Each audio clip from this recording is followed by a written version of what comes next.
Hello and welcome to episode 16 of the Churners Digest. My name is Alex, otherwise known as Fear the Z.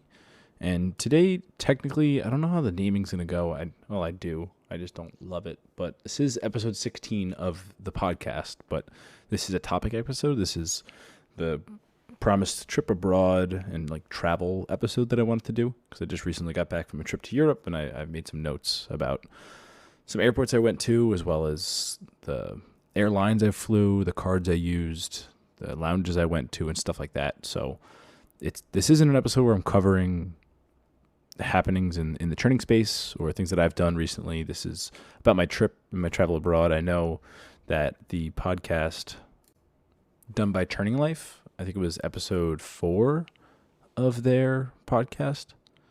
Yeah, episode 3. They talk about a trip that they recently had where they went to Belize, Vietnam, and Taiwan.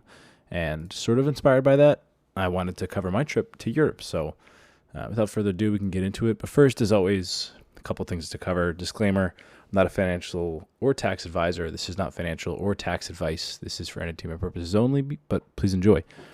And as always, shout out to Cleed for being a patron on the Patreon. If you're interested in supporting the show, by all means, go onto the Patreon. There's a link in the companion site. It starts at $1. You can have access to my show notes before they go live. Also, thanks to Cleed and Evan, who helped me with a little, what do I want to call it? A little bit of a loophole, kind of, to earn some extra cash back that I won't be sharing publicly. But thanks to those two streams of income for the podcast, I've updated the site to be designed differently.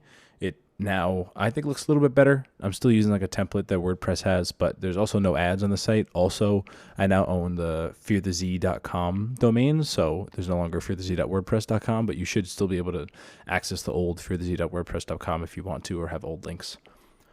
And finally, there's a referral page in the show notes. I'm not going to be talking about anything that really has a referral here. I mean, I was talking about Ventrex card, but there's higher elevated offers out than my referral link, so I'd suggest using those if you're interested. But all right, actually, without further ado, let's dive into this. So first, let's talk about what my trip actually was. So I flew first on Play Airlines, which is an Icelandic airline. Their call sign is OG. I flew from Logan International, which is in Boston, to Reykjavik, which is in Iceland, and then I had a short layover there, which then took me to Dublin, where I was for the day I landed, which was in the morning, for the next day, then the following day. So 2 full days and 1 half day. And then we flew via, I believe this was Vueling. No, this is Aer Lingus. We flew Aer Lingus out of Dublin into Munich. Then we were in Munich for all of the day we arrived, and then the following 2 days. And then the third day, we flew Vueling. This is the Vueling flight to Barcelona, Spain. We landed in Barcelona airport and then spent all that day and then 3 days in Spain, and then flew, what did we fly back? TAP, Portugal. So we went we flew Barcelona to Lisbon as a layover, and then back to Logan for me. So first, I'll go over the airlines that I flew. I didn't name them, but I'll talk about them a little bit if you're interested. So Play Airlines is Icelandic's budget airline. I actually kind of like this flight. So the plane was basically empty. I don't know if I have a friend whose brother works in the airline industry, and when we were flying Play, he was like, "Well, good luck. Maybe the airline wouldn't even survive past then." But Play was pretty great. Their color decals are all red, so the flight crew and we're all wearing like red suits with like a white shirt underneath, and even their shoes were regulated. They have like white sneakers with red aglets on their shoes, which is like the little ends. I just thought it was cute. It's a very cute airline. It's a very basic. It was a Airbus 321 Neo, I believe. Let me fact check this before I say it. Yeah, so if you're curious, Play Airlines was created by the former WoW Airlines executive. So WoW Airlines was an airline, it was a budget airline that existed. I think it went defunct in 2019, March of 2019. And the execs from WoW Airline created Play Airlines. And they were originally named WAB Airline, which is We Are Back, signifying from when they were on WoW and then went to WAB. And they later changed to Play Airline. And most of their fleet are Airbuses. They're mostly Airbus A321s, which are their newer planes. Also, they have some Airbus A320s, which I believe my second flight was an Airbus A320 from Reykjavik to Dublin, but the one from Logan to Reykjavik was an Airbus 321neo, and they were very nice. I mean, it's a basic airline. What was really nice was that the flight was empty, so like we were like, I mean, maybe 20-30% full, so we were to lay down across an entire lane of seats if you wanted to sleep. The flight wasn't long enough for in-flight food. I don't know what the regulations are. Let me see if I can find that. I wasn't able to find anything in terms of regulations, but they didn't serve us any food, which I mean was fine. I did test, which I'll talk about in a little bit, my Bank of America Preferred Rewards Elite card on that flight, and I did buy like some Icelandic jerky, which was honestly terrible. But I wanted to see if the airline credit would trigger for that purchase, and it didn't. It's supposed to only work for domestic flights, but I was curious to see how they coded it, and it didn't work, which wasn't a surprise to me. But so I didn't have any food in that flight, which is fine. I pretty much slept the whole way.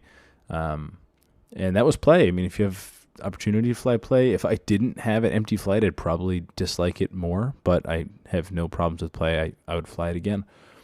And then next, when we were going from Dublin to Munich, I flew Aer Lingus. I've flown Aer Lingus before. They're also a budget airline. They also had Airbus 321neos or Airbus 320neos. Really not much to note. Aer Lingus is fine. There's really not much going on. Vueling, which is another budget airline, which is going from Munich to Barcelona. This was a really interesting flight because this was the hottest flight I'd ever been on. Like I know that in Europe they don't really do a lot of air conditioning like we do in the States, but the flight was very warm, like hot, and there were flies on the plane. So like I was trying to fall asleep and there'd be like a fly landing on my face, which is extremely annoying. And the flight was fully booked. It was very crowded. I mean, it's as crowded as a plane can be. It's just the seats being full, but as a budget airline being fully booked, it gets a little tight in there. And I think Vueling was weird where if you have to check in 7 days prior to your flight to get your free assigned seat. If you don't check in before 7 days, you don't get a free seat. You have to pick a seat. Maybe if you go and check in at the gate or you check in at the airport, it lets you do it, but I had to pay like €7 for my seat. It would not let me check in and get a boarding pass online like within 24 hours and get a seat. I had to pay, which was really annoying. And then TAP Portugal. TAP just came out with a cardless card for their airline. Cardless is a card issuer, and they partner with a lot of brands. They did the Boston Celtics card. They did the I forget the other ones. They do the Simon's credit card, and now they do TAP Portugal, and they have a couple other ones. I think Man U has a card with them. Anyway, TAP just came out with a cardless card, and it doesn't seem like it's very lucrative, but that's a side note. I think someone was saying that like a round trip flight internationally wouldn't even be covered halfway. So with a sign-up bonus of 60,000 points or miles or whatever they use. So just something to note. But I did not really like my TAP Portugal, and I'll explain why. The first flight was fine. We were flying Barcelona to Lisbon.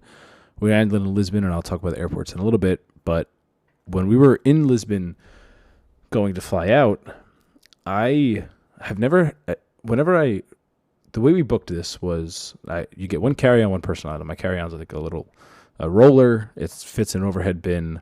It at one point was regulation for the size, but it's like 10 years old at this point, so I think they might have like shrunk them since then. So TAP had a cardboard, I don't even know how to describe it, like a cardboard box that your luggage had to fit into in order to meet their regulations. So before we got to the gate, we did it and we were laughing because it was laughably small how small this thing had to be.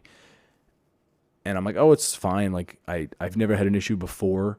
it normally has like those metal bins you have to shove your luggage in to see where it fits, and mine does fit in like a normal United Airlines or American Airlines little overhead bin checker. It's like a metal thing you stick it in.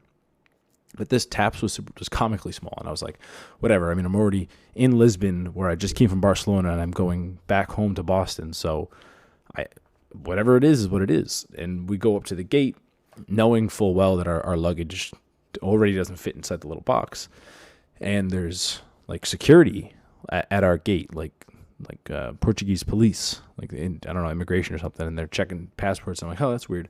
And we look past the line, and they have a scale back there, and we're like, oh no. I know we were laughing because my buddy had this humongous bag that he was bringing for a carry-on, and we knew that it was not going to meet regulations just by size alone. That's why we were checking initially, and then we noticed that mine also wouldn't fit. My buddy's also wouldn't fit. Me and my buddy were flying together, and we had one extra with us that was flying separately out of Lisbon because he was going to a different destination.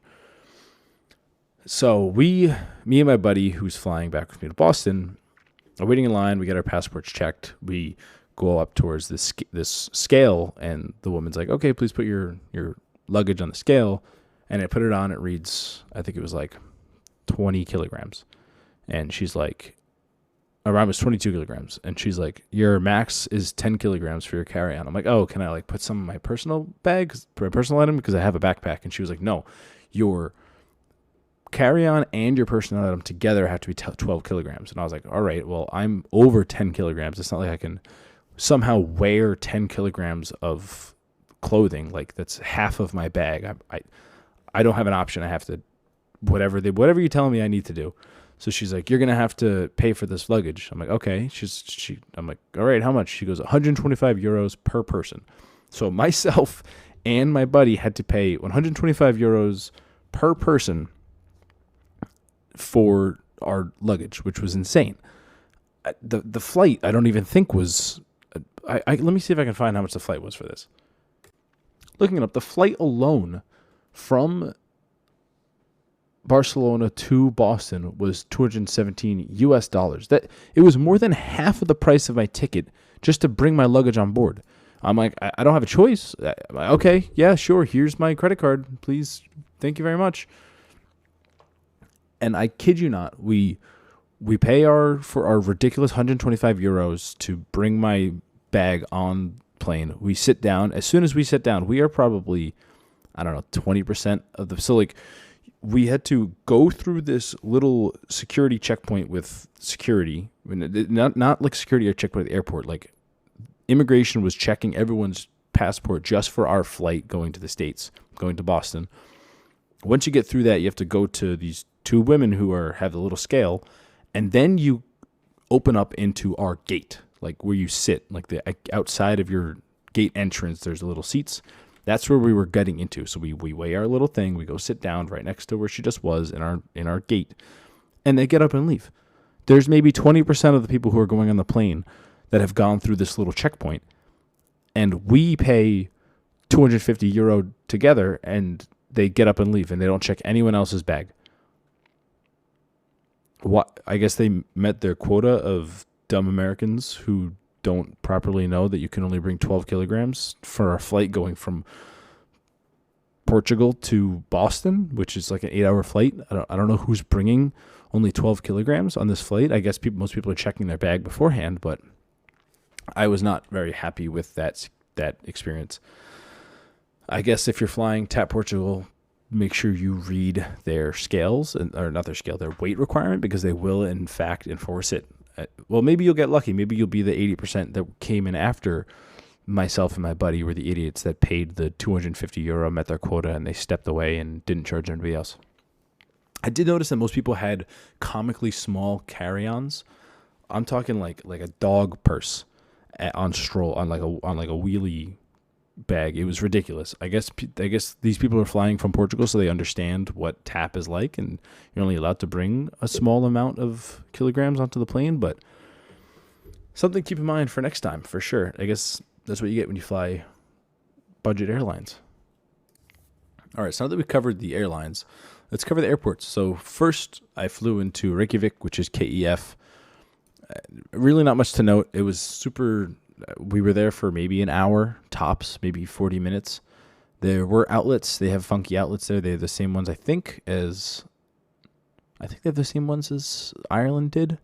I can't remember now. But it seemed clean. The seats were fine.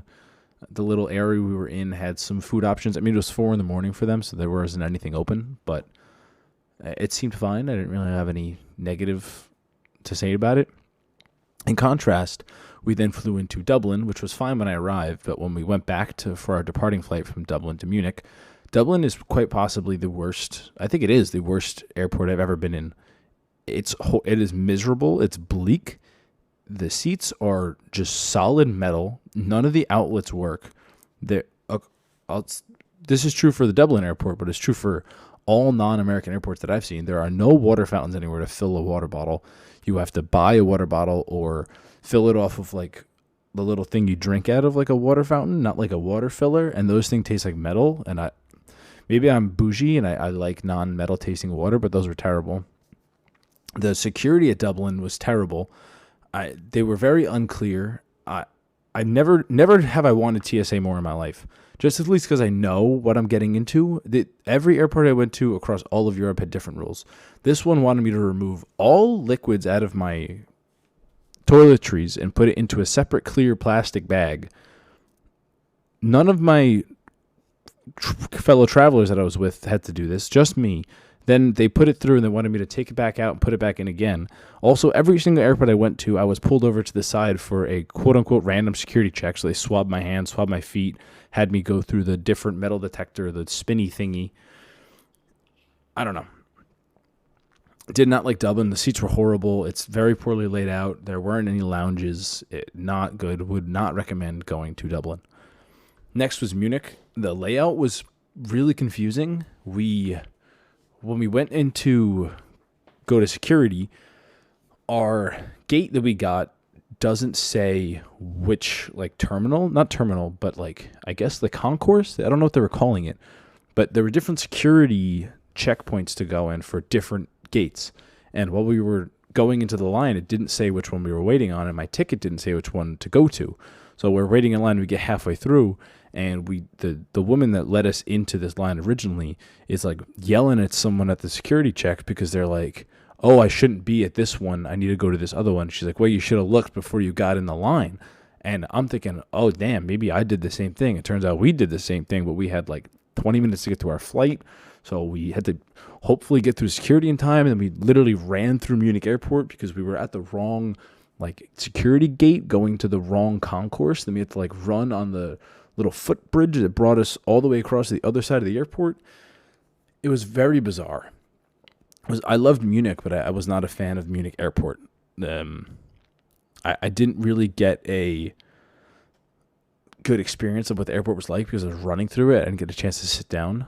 I will learn one thing that I learned from these securities: just lie. If they ask you if there's deodorant in your bag or if they ask you if there's liquid, just say no. Because I said yes in Dublin, and then I had to dump out my entire thing and spend 10 minutes repackaging everything and unloading. And in Munich, they were like, do you have deodorant? And I was like, oh, no, I don't. And then it went through fine. And if they had checked it and been like, well, you told me there was no deodorant, it would have been like, oh, I thought you meant like a big deodorant. I have a travel I don't know. But from what I've learned abroad, just don't say anything. If they ask you a question, just say no. And then keep going, and you won't get pulled across. Pull the side. All right, next was Barcelona. Barcelona's airport's beautiful, but their seats were terrible. One thing that I've noticed about airports is when you find a bad airport, you'll notice that the patrons are sleeping like on the ground or on like a windowsill, which is true in Barcelona. They were sleeping on windowsills in front of the window as just a flat surface because the seats were not good. And in Barcelona, there was a weirdo that was following me. He like came out of the bathroom stall at the same time as me and was staring at me while I was washing my hands, and then followed me to my seat and then was staring at me like next to my seat, and then got up and walked away and then came back and was staring at me. It was really weird. I did not like the whole experience there. They told me to remove my laptop. They didn't tell me to remove my laptop, and I left it in my bag, and then they made me put it through the security again. And then the first time I went to the security, the metal detector, they didn't get quote unquote random security check, but then I had to check my bag again because I had the laptop in it. And the second time I went through, the metal detector did ding and they had to swab me. It was a whole ordeal. And then Lisbon, like I mentioned, Lisbon Airport it was the most crowded of all the airports I'd been in. We did get to go to a lounge there, and that lounge was, I have it pulled up here, A&A Lounge in Lisbon. It was quite nice. The food wasn't great, but the lounge was very nice. We did get yelled at, though, because we barely slept in this trip, and it was our flight back, and we wanted to sleep. And there's these, like, big couches in this A&A. It was A&A, right? Is that what I said? Yeah, this A&A Lounge in Lisbon, which is part of security Priority Pass. So we, like, laid down and fell asleep, and then the person at the front desk came over, and there were multiple people laying down and sleeping, and she came over and literally shook us awake and said, "You can't sleep here." And I'm like, "Wait, what? Huh? What's the point of having these couches here if I can't, like, catch a snooze?" But the lounge was nice. The food wasn't great. The airport was incredibly crowded, and wasn't the biggest fan.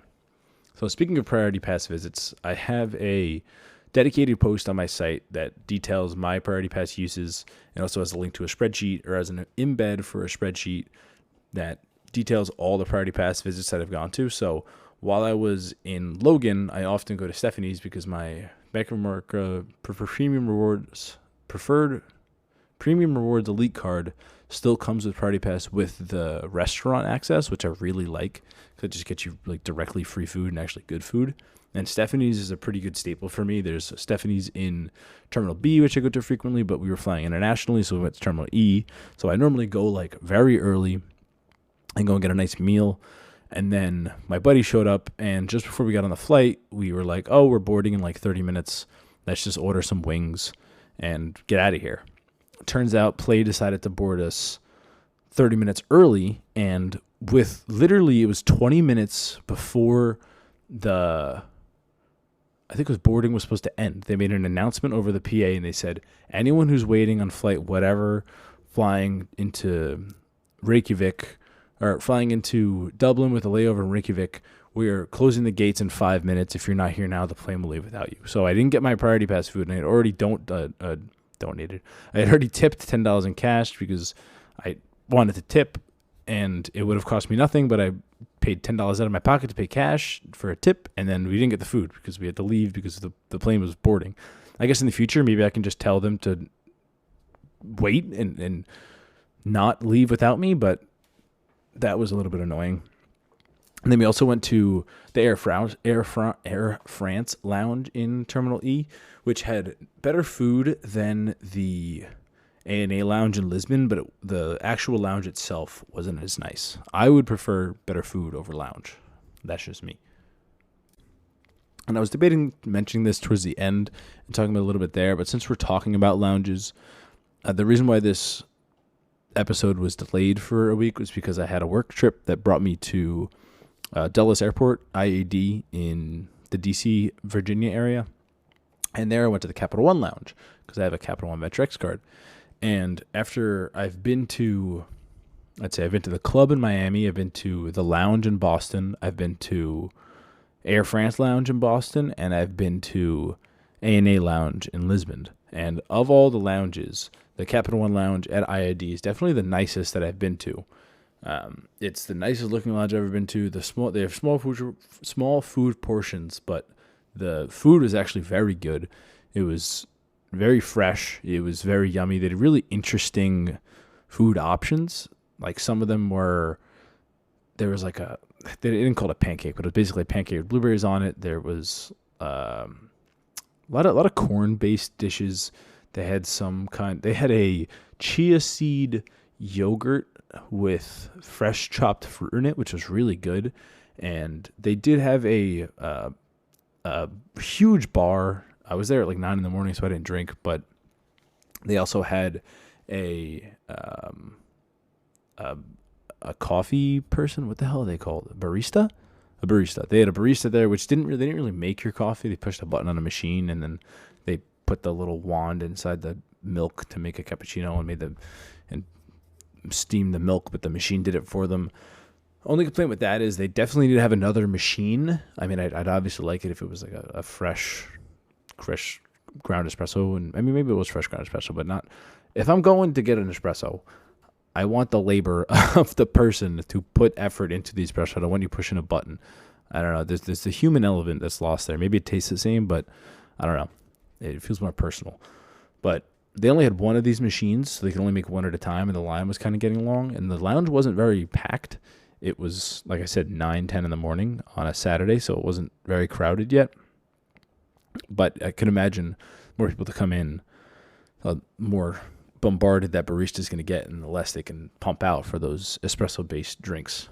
Also, right when you walk in, there's small food. There's some to-go food options, which was very nice. They had your own tap iced coffee. They had sodas on tap. They are on draft, like a little draft, like they do. Dunkin' Donuts has like the tap now that you can get your iced coffee from. They had that self-serve. Only thing that I was surprised, it's a large lounge, but there are some seats that were questionable choices. They had like a family style table that had just like little bench seats. I don't really know what to call them. They look like they kind of look like a minion. If you imagine a minion with no arms and no legs, and that's just the seat that's around this table. And that was like, I don't know, there were like 15 of them, and no one was sitting there, obviously. But the lounge is very well designed. It's very pretty looking.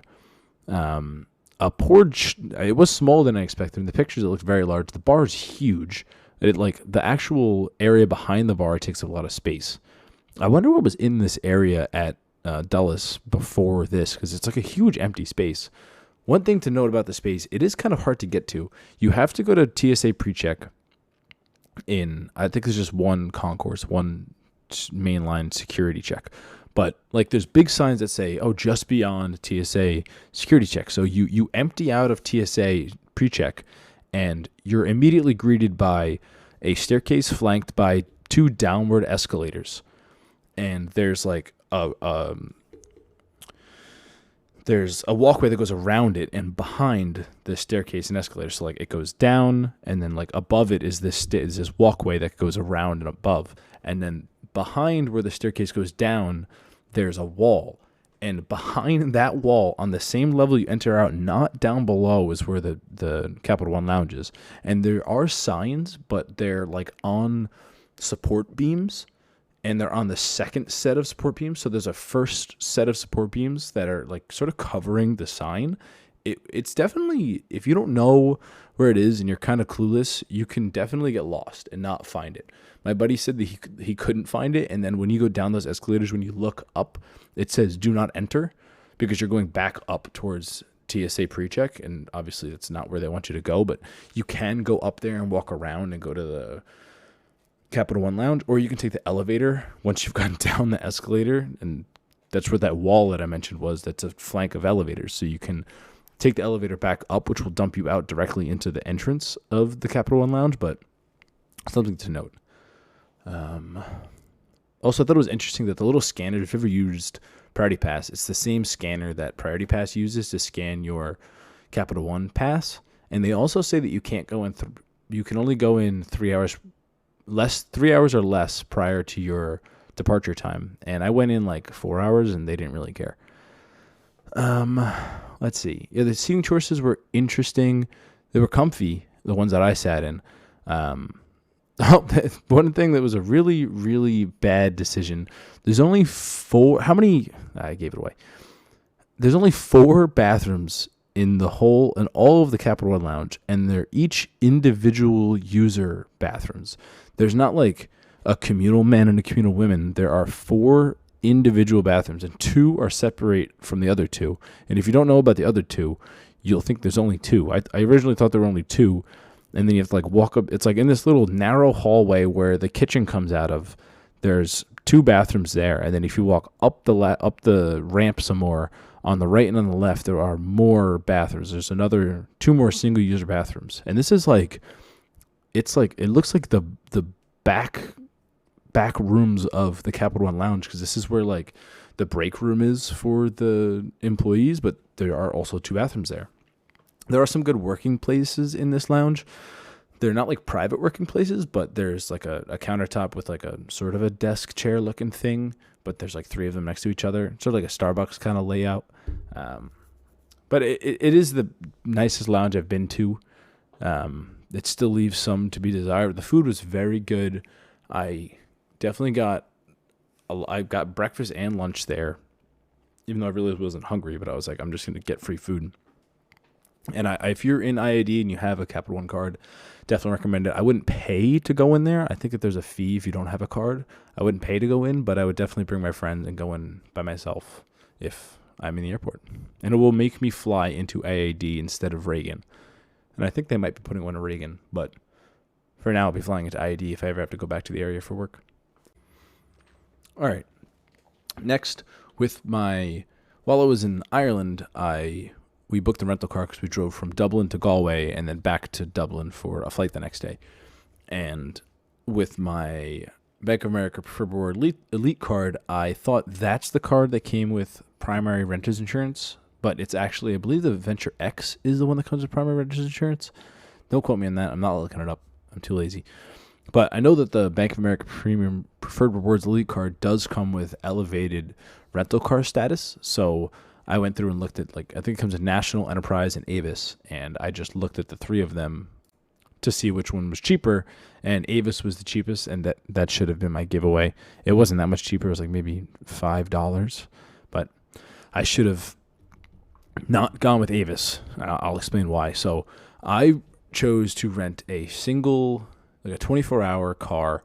I needed an automatic vehicle because I know how to drive manual on a motorcycle, but it doesn't exactly translate. I haven't done it in a car, and I'm now driving. They drive on the left side of the road, not the right. So I'd be in another country driving on the left side of the road with a manual for the first time. Bad choice. So I chose an automatic vehicle. I chose a sedan, which was like a Skoda Octavia. But I get there, and they give me an old car, which is a pretty large SUV, which 80,000 miles on it, and it definitely had some kind of engine issues because you'd tap on the gas, and it would lunge and lurk forward, so not great. But we go there, I get anxious, and I buy an extra $20 worth of insurance because I don't want to wind up in a ditch because I know I'm driving cross country in Ireland, and the roads are really narrow. Thankfully, nothing happened, but I had it just in case. It was like 23 euros, I believe, extra. But so we check out the car, and they're like, all right, you have to go downstairs and wait at this little bus terminal, and you'll get picked up to be brought to the rental cars. Meanwhile, we right next to this bus terminal are like a bunch of cars. I don't know why they don't have cars there and they have to shuttle us. But anyway, we sit there, I kid you not, for about an hour in 40-degree weather in Ireland. It's like drizzling because it's always raining there. The shuttle never comes. It comes after an hour, and we are literally waiting there just in the cold with a large group of people all waiting for the Avis shuttle. No other car rental was coming. No other people were waiting there for a different car rental. There were multiple other car rental shuttles that came by, including National, Enterprise, and there's some local one there that I wasn't familiar with, but there were those that kept driving by maybe 4 times while we were waiting there, and Avis never came. It finally came, and the guy squeezed us all into the car. One of the seats were wet. The guy was not a good driver. It was miserable. End of the story. Don't rent from Avis. I called Avis and complained, and they did not care. If any of you have had experience with filing a complaint with Avis or something like that, please reach out to me at Fear the Z. I genuinely hated this rental car experience, and I personally would never be using Avis again because of it. So I've used Enterprise in the past for domestic stuff, and I should just stick with Enterprise or National next time. I think National I've done too. So just a word of warning, avoid Avis in my experience. Next, just a little note about Global Entry. So a lot of my cards come with Global Entry for free. I wound up getting it before COVID happened, thank God, because everyone knows how it takes months now to get a Global Entry interview, which took, I kid you not, 30 seconds. The guy's like, oh, where are you from? Have you done anything bad? No, all right, here's your stamp. Global Entry coming back into the country was so nice. You walk up this little kiosk, it scans your face, and then to my right, there's a security agent, and he goes, Fear the Z? And I'm like, yeah. He's like, you have anything to declare? And I'm like, no. He's like, all right, go right ahead. 10 seconds. That's it. It was amazing. Definitely recommend it. All right, so that's it for like travel stuff. now I'll talk about the cards that I used. And apologies, this episode's getting long. There's a lot of stuff I wanted to cover. But I find it interesting. Hope some other people do. We'll see how the viewer retention goes on this episode. But just set it to 2x and I'll be done eventually. Next, I'll talk about the cards that I used. So I brought my Curve card specifically because it has no foreign transaction fees and it allows you to use any card that has foreign transaction fees and not get foreign transaction fees, because the card that's being swiped is the Curve card, and then Curve is using some back end kind of like, how do I want to describe it? Like they have like a Stripe payment processor in between the Curve card and my card that charges it domestically, and it shows up as non-international for whatever cards I charge it to, so I can continue getting my high cash back rates for like my 4.5% on all purchases, because I have the Bank of America Customized Cash Rewards, which earns, or Custom Cash Rewards, which earns 4.5% on online shopping, but Curve shows up as online shopping. Anyway, that's why I brought Curve. And then my Bank of America Premium Rewards Elite card, which I just brought as a backup because it has no foreign transaction fees, and it also comes Priority Pass with the restaurant, but I don't need the card. I just have my digital Priority Pass QR code. And then the VentureX card as, again, a backup, and it has no foreign transaction fees. And then my SoFi card, which also is a backup with no foreign transaction fees. And then I brought my Fidelity Cash Manager debit card. I think Cleed is the one that turned me onto this. I already had it, but he reminded me, or someone reminded me, if it wasn't Cleed, whatever, shout out Cleed. That card has no ATM fees and no international ATM fees. So I transferred $2,000 into this account. The account's free. I already have a Fidelity account. So I just brought the debit card with me while I was in Munich. We just went to a local ATM. We found that when I was in Dublin, there was an ATM that charged I think it was like 17% convenience fee or something, which that's not the fees that Fidelity will refund, because they just upcharged my conversion rate. But we found a decent one in Munich, and it charged nothing extra. The conversion rate was great for Euro to USD. And we just used that a bunch of times to pull out some euros. So that's why I had that. Thankfully, I did, because we needed euros. And finally discovered it because that also had no foreign transaction fees. But they don't accept it a lot in Europe, at least in, I think, Spain and Germany, where they didn't accept it a lot. But until October 1st, and I was there a little bit prior to October 1st, that it was earning 5% back on digital wallets, so I was trying to use that while I could. So that's all the cards I brought. But Curve, the Bank of America Preferred Premium Rewards Elite, the Capital One VentureX, the SoFi card, the Fidelity Cash Manager debit card, and Discover It. I wound up using Curve as my primary. Well, Curve and Discover It as my primaries, and then my fallback was my Capital One VentureX or my Bank of America Premium Rewards Elite. One of the buddies I was with has a Capital One card, Capital One VentureX, and the other one doesn't have anything with no foreign transaction fees, so I gave him my Bank of America Premium Rewards Elite card as just like his spend card, and I was like, all right, listen, any charges you put on this, I'll just like Venmo you, and I'll obviously keep the cash back. But he was able to use the card whenever he needed to and not get any foreign transaction fees, which was convenient for him.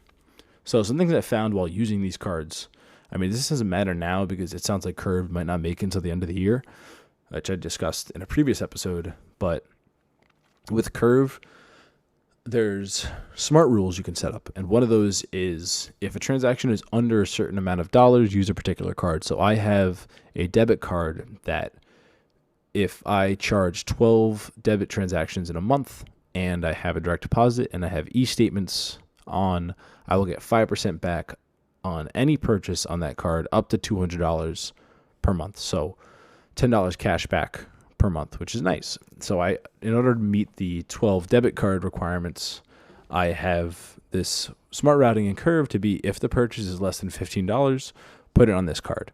So it'll just quickly assign it there. And I can also use go back in time and change a different card if I want. And the refund doesn't count against my 12. So if I made a purchase and refunded it with go back in time, that purchase still counts as a transaction, which is nice. But I learned that abroad, while it's doing the currency conversion, it does not let you use this smart routing less than money based rule. It did for the categories. So like I have my Boston Celtics cardless card for restaurants, for example. That correctly routed to it based on the smart rules, but any of the less than money based routing did not work for some reason, which I thought was interesting. Also, Curve is the only card that just gave me random denials. Like I would always tap to pay with the card because I like using a physical card, and I'd often get denials, and some random person at a register was like, it got denied, and I was like, man, that's weird. And they were like, oh, if you use tap to pay with a physical card over $50, it'll auto deny. And I was like, I don't think that's totally true, but there's something going on, because whenever I had a larger transaction, specifically with my Curve card, it just wouldn't go through, and it would say denied, and I would just instantly pull out. I think my Venture X or my Bank of America Premium Rewards Elite, and I know I said I gave it to my buddy to use, but I kept forgetting that I did that, and I would pull out my mobile wallet on my phone and pay with the Premium Rewards Elite. So I had to go through and weed out the ones that I actually made and Venmo him for the ones I didn't, which was annoying. But that's my own fault. But that card always worked. The Venture X always worked.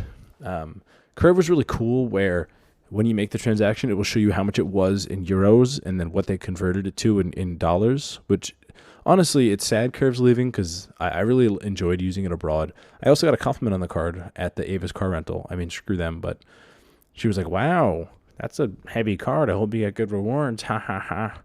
And I'm like, actually, it's a card I used to purchase other cards and have free routing. Anyway, I didn't do that. But, yeah, it's sad because it was really nice. Another thing some finding I had was Discover It, like I said, is not really accepted well. And if we would say, oh, do you take Discover, they don't really know what that is. They also call it, I think it's called Diners Club there, but they also didn't know what that was. So we would just try tapping with our Discover card, and if it didn't work, fall back to one of the Visas. And then finally, like I mentioned before, the Bank of America Premium Rewards Elite, I wanted to see if the incidental airline purchases would work, so I bought something on the flight with Play, and it didn't trigger it. And then I bought the seats, like I mentioned, with Vueling, and on that card, just to see if it would trigger the incidental purchases, incidental airline credit, and it didn't. So whatever. I knew it wasn't supposed to, but I figured I'd check and see if it did, but it didn't. So womp womp. All right, so finally, I did a little tally of how much I spent abroad. So whenever I travel, man, that was really bad. I'm sorry. Whenever I travel, I'm normally the one that organizes it and purchases the flights on my cards, and then Venmos people, or whenever we go out, I'll be the guy that puts the card down and I'll Venmo everybody. I don't have a problem with that. And I get the credit card rewards. Sometimes I'll pass the credit card rewards through. I normally do. Like I did when I bought the flights for everybody, I gave them back the rewards. But like while we were abroad, I didn't bother going through that, because I think I'd made probably 80 Venmos total over the entire trip. So I was not doing the math for each one of those and figuring out which card I actually used and how much cashback I actually earned. But if you're curious how much I spent on a 12-day trip to Europe, including flights, and I went through and tracked pretty much everything that we spent, and it was $7,224.62. But that was for 3 people. So I Venmo'd them for $4,816.41. So that's manufactured spend if you want to consider it, because they Venmo'd me back, and it was just spend I put on my card. And then total spent per person, including myself, was $2,408.21. There was about $300 that probably isn't accounted for in there. Like, I think I did account for the ATMs I pulled out of, but there's definitely some other expenses that I didn't account for. Like I counted for that too. But let's just say there's $300 of extra. So the trip total for me cost $2,700, which I had a fantastic time. It is expensive to just go abroad, but that's how much I spent, and that was my trip. Thanks for listening. I don't know if any of this was interesting, but I know that, when I originally started this podcast, I did a apartment rant about my previous apartment, and that is definitely my worst performing episode. Actually, not too far off. It is the worst performing by 3 listens. So I'm really not that bad. So I'm curious to see how this does. I mean, it's literally me just rambling for 45 minutes on my experience while traveling abroad. Let's do some nice stuff to end it out here. I really enjoyed the time abroad. My favorite parts were the cliffs of Moher were beautiful. I'm really glad we did the drive from Galway to Dublin, or Dublin to Galway, excuse me. Galway was beautiful. Dublin was all right. It was kind of touristy, and they're starting to change things. I was talking to some locals, and they were saying that since they're now the only European Union country that their national language is English, they are now getting a lot of corporations coming in and dumping a lot of money into the area to be their Europe base there. So they're doing a lot of building, and a lot of tourists are coming, and it's becoming more sort of American, and I don't think the locals love it. But the bars are really cool. The bar scene's really cool. My buddy really loved Temple Bar. He made us go back like every night. But I really enjoyed the countryside, the sprawling hills, and the Cliffs of Moher were beautiful. And then we went to Munich. We went to Oktoberfest, and I'm not a big beer drinker. I'm not a big, I guess, Oktoberfest person. But we luckily on the second day we went, made some friends with some Germans. I thankfully took some German in high school and college, so I speak passable German. I really don't speak German, but I can translate certain words and certain phrases. So I was our translator, I really enjoyed that. That's the kind of experience I like when I travel abroad. And then we spent an evening in Munich, which was really nice. We were just walking around aimlessly, and we went to like this beautiful courtyard, and there was like for lack of a better term, really big gazebo. The park was like pitch black, but the gazebo was lit up, and there was music coming from it. And we walk over, and there's like maybe 20 couples just like doing just dances. I don't even know what kind of dances to call them, but they were like spinning around, and a bunch of couples just spending I think it was like a Monday night together, just like dancing in the park. It was so wholesome. It was so beautiful. And then we went to Barcelona. I didn't love Barcelona. We did go to a vineyard. Like we took a boat tour, which brought us to a vineyard that was probably an hour drive north of Barcelona. And that was beautiful. The wine was really good. It was they only sell it locally. They don't export it. It's a family-owned business for 14 generations. They don't spray anything on the grapes, on the grapevines. It's organic. The wine was really good, and the woman that hosted it was really knowledgeable and a really nice person, and it was so nice. And then our Airbnb, we Airbnb'd everywhere except in Munich. We stayed in like party tents, which was it was crazy.